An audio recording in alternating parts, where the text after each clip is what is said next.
Hey guys, Victor Burgos here, Tony Jaramillo, Swing Design, back to you from the lab. So Tony, I gotta ask you a question, man. Favorite MLB park? Um, I would say Wrigley, Okay. just because of the history. Obviously, the city is great. LA is one of the best for sure. Yankees are first class. New York, you can't beat New York. So those are pretty much the three. Well, Tony, it's an interesting conversation that we decided that we're going to talk about it today, and you know, some people's feelings might get hurt by this. But once again, we're not here to question nobody else's methodology. We're just here to provide the truth. There's bad teaching out there these days. A lot of bad teaching at all levels, from little league to the big leagues. If there's one thing that is a no-brainer, you like, come on man moment, what would it be? Well, I mean, for me, I don't know that there's just one. Obviously, with the swing today, you know, it's really not even debating whether they're going to have success with that one or not. We already know the answer to that. But for me, it's understanding that they're teaching off a slow motion video. That's what you see when we say bad teaching. All they're doing is teaching what they see on the video. But as I told you before, you can't teach what you see on slow motion video to a hitter. For one, they don't relate, and for two, that move's going to be too slow to catch up to high velocity. So you see a lot of people talking about lead with the back elbow, lead with the back knee. You hear you know, these are things that actually happen on the slow motion video. But if you tell a hitter to do that, I don't get the barrel of the ball as direct as I can be. So got to be very careful what you're telling the hitter. I learned when I first started coaching with the Detroit Tigers from a team psychologist that he said there's two types of players. He said there's the player that wants to take the face of the watch off and see how all the little intricate parts work, and there's the other player that just wants to know what time it is. The majority of players I've been around from the minor leagues to the big leagues, they really just wanted to know what time it was. That being said, that's just keeping it simple. And for hitters, we all know the simpler the better.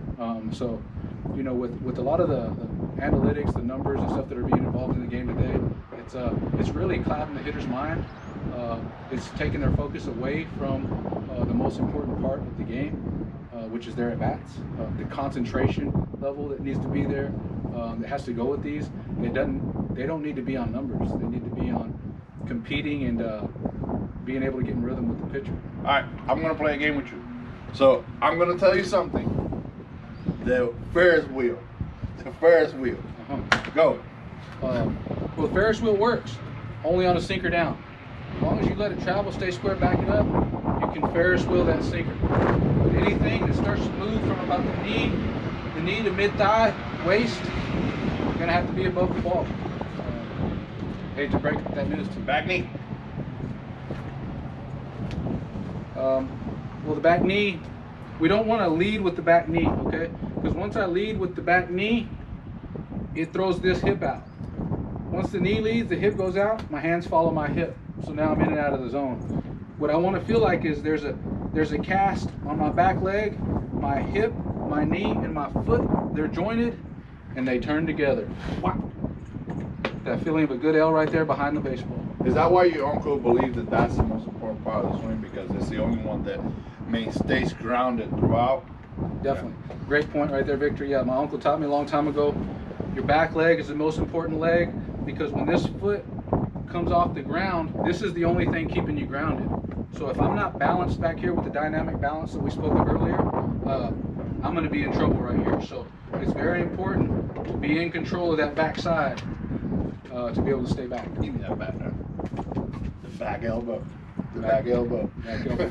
Okay. So for me, the back elbow here, as I go to swing, I want the feeling as though the knob is going down past my chest, as if maybe my elbow maybe scrapes my chest when coming through there, but there's no thought of throwing the back elbow.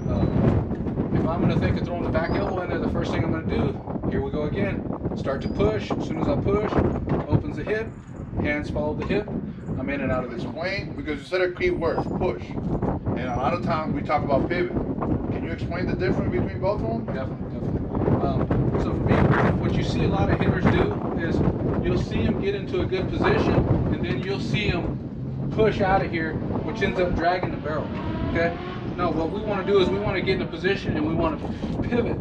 So I'm behind the baseball. Okay? What happens is once I get here and push, look what it does to my angle.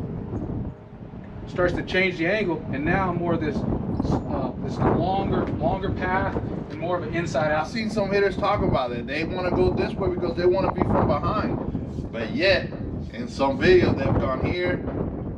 They have to get their hands in there. So, like, but why do they believe that they want to go this angle? Why? Like, they really believe they're finding success that way? Well, I'm not sure. I don't know. It's hard for me to know what someone believes. But you know, a lot of the times, you know, hitters have to think different things in order to get it to come out a certain way. So I'm not mad at any way someone wants to think about it. I just know through my experience, there's a certain way to teach it. There's fundamentals that happen in every swing, and you got to have a base to go to with your hitters. If there's no base, once they start to struggle, what are you going to do? And once they start to struggle and you don't know what to do, you've lost your hitter. I see it happen all the time, and you know, for me, most important part of baseball, from a coach's standpoint, are the players. So you got to take care of those hitters. All right, we got 3 more. Snap it. Go.